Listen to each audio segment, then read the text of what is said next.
Hi, so my name is Bertha Wensah, and I was born and raised in Ghana. I came to the UK between the ages of 9 and 10 years old, and I went straight into the last year of primary school.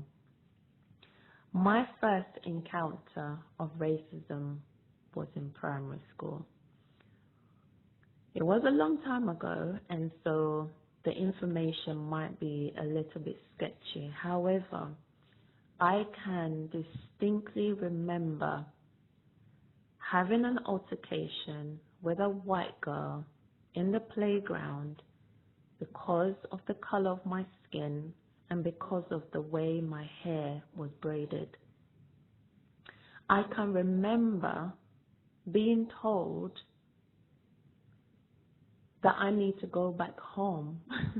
And at that age, to be honest, I wasn't even familiar with the language. I didn't really speak that much English, but I was being taunted in the playground. That I can remember. I can remember my hair being a focal point of our conversation because somebody felt that the way my hair was braided made me look like Medusa.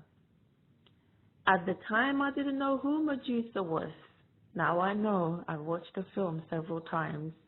But at the time, I did not have a clue. But I just knew that the way that particular girl was talking to me was not nice. There was a lot of references to do with my skin tone and the way my hair was. And I think I literally got so wound up by what this girl was saying, I flipped. I had a best friend in primary school who was white, and I believe she heard what this girl was saying and stepped in. She was much bigger and taller than I was, and we beat this girl up.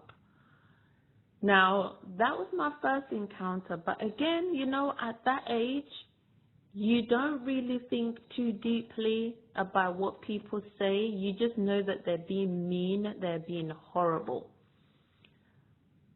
Fast forward to leaving primary school and then entering into the world of secondary school, which is a completely different ballgame altogether. I went to an all-girls school. Again, I didn't quite fit in. I was much darker than possibly the majority of the other girls that were in my class. I didn't speak the language. I didn't look the part.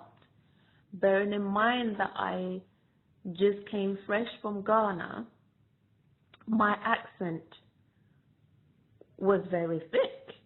And I just did not look the part as one could look, And I just remember having such a hard time because of the color of my skin.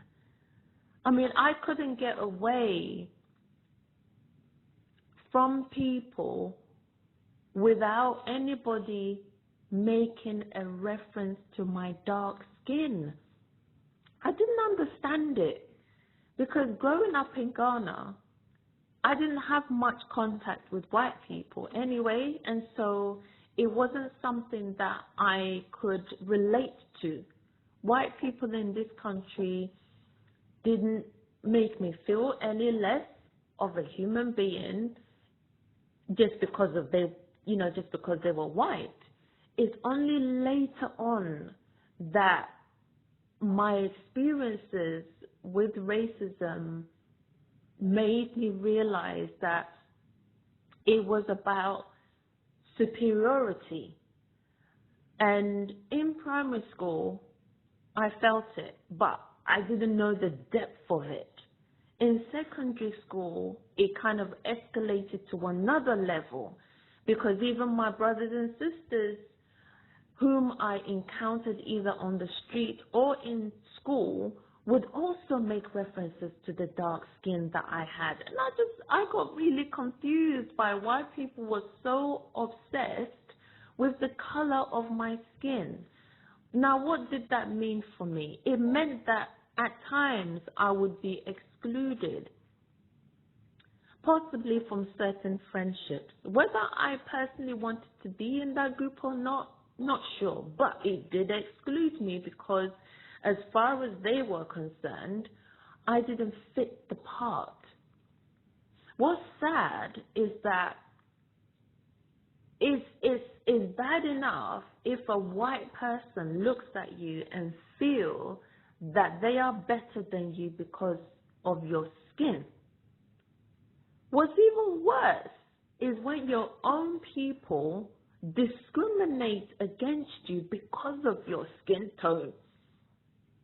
You know, going from secondary school and now into sixth form and college and so on, it was prevalent that the lighter that you were, you seemed better. And being a dark-skinned, it made me at times feel extremely conscious to the point where there was a time when I wanted to change the color of my skin, because it just felt that everywhere I went, if I wasn't getting it from the white people, I was getting it from my brothers and sisters as well. And then there was a point when being dark was cool. And so it would be a thing of hearing comments as bold as this: "You're pretty for a dark-skinned girl." Or you would probably hear another dude say something like, "Nah, man, she's butter, she's too dark." And then you get another guy, maybe at a different time, saying, "Oh, you're lucky, you're pretty, you know, because how dark you are," whatever the lyrics would come after that. But my encounter with racism was more prevalent in my teenage years within the area that I lived in. I live in Southeast, and we're not too far from Welling, where Stephen Lawrence got killed, and I knew Stephen Lawrence at the time as well. And so it's funny that when you live in a particular area that is deemed to be notoriously dangerous for all sorts of reasons, you don't always see it because you're living amongst the people, you know. My household was filled with a wide range of people from various backgrounds. You know, my mom had friends with Indians, Chinese, Africans, whites, Irish, you know. So we never had any problems with any other races. However, just for being where we were, a stone throw away were groups of people who felt that being African, being black, we shouldn't even be in the area. There were graffitis all over our estates at times, making references to the fact that Africans are out or go back to Africa, making references to monkeys. If you're passing them, they'll be making monkey noises at you. To be honest, at the time, you didn't even know how to react or to respond, because I thought it was just so ignorant of them. But it happened. And it's only later on in my adult years that I've reflected back to see the depth of racism that we experienced but never fully understood what was really going on. And it's unfortunate that in 2020, we are still fighting that Black Lives Matter. It's unfortunate, but here we are. And I work in an environment currently where the workforce is majority Black. And I don't have any experiences of racism in my current adult life.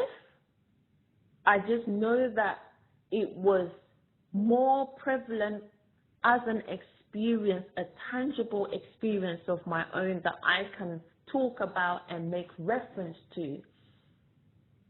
And to realize that it still exists today, it is very much here in so many different forms as well, that you can be marginalized working in a particular environment.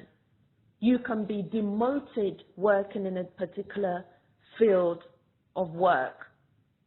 You can be spoken to in a certain tone, in a certain manner. You can be treated in a certain way simply because of the color of your skin. And it's a sad fact. It's a sad fact that we have to fight to live simply because of the color of our skin.